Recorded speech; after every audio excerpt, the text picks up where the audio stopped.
Now, finally, the fourth one that I discussed was Kathak Paramelu.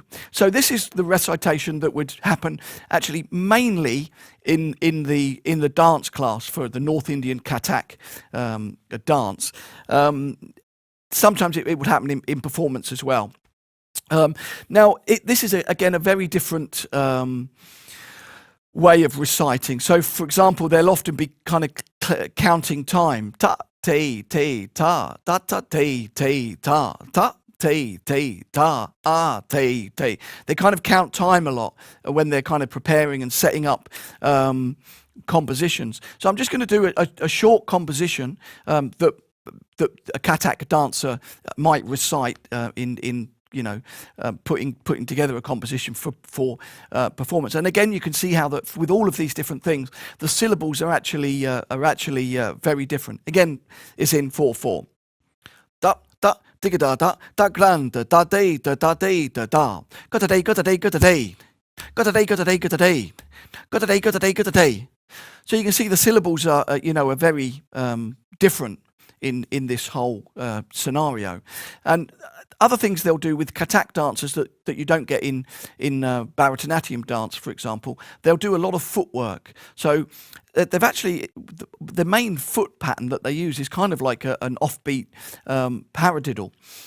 But they'll also have lots of stickings like takita takita dinna takita takita dinna with the feet, with the bells, and the tabla players playing in unison, and they'll have big long compositions that they call chakradar that you also find in the tabla genre, and that chakradar is basically a big composition that happens 3 times and comes full circle back to the downbeat. And another thing that they'll do is within these compositions is use numbers. So as if we were counting 1, 2, 3, 4, 5. They will use numbers. So there's a composition in 8/4 or Tintal, which is kind of 16 beats really, is using the numbers. Okay, ek do din cha punch, ek do din cha punch, ek 2 3 4 5 1 2 3 4 5 1 2 3 4 5 1, ek do din cha punch, ek do din cha punch, 1 2 3 4 5 1 2 3 4 5 1 2 3 4 5 1 1 2 3 4 5 1 2 3 4 5 1 2 3 4 5 1 2 3 4 5 1 2 3 4 5 1.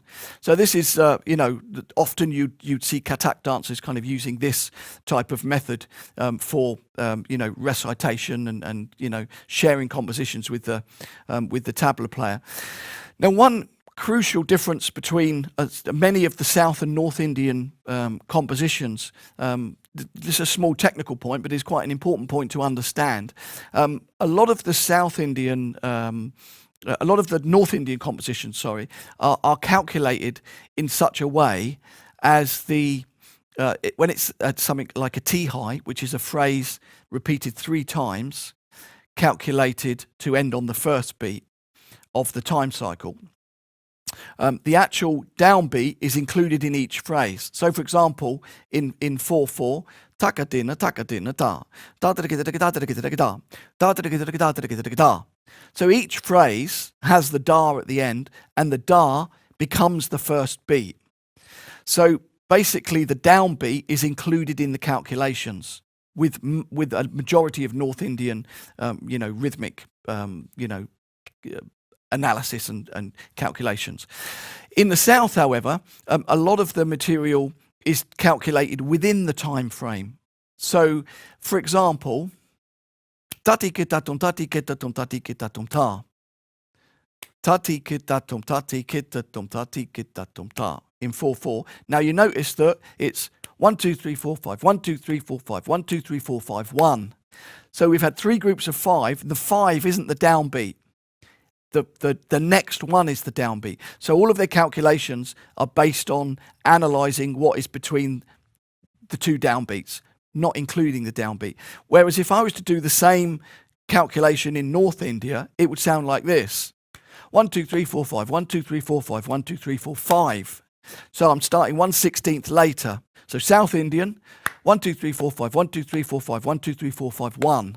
North Indian, 1 2 3 4 5 1 2 3 4 5 1 2 3 4 5. So it's a subtle difference, and there are obviously exceptions going both ways to this. It's not an absolute rule and regulation, but it's just one of the differences that you find between the two systems. Of course, there are many, many other differences. We'll look at a little bit of that by analysing some of the South Indian material that we're going to analyse in a minute.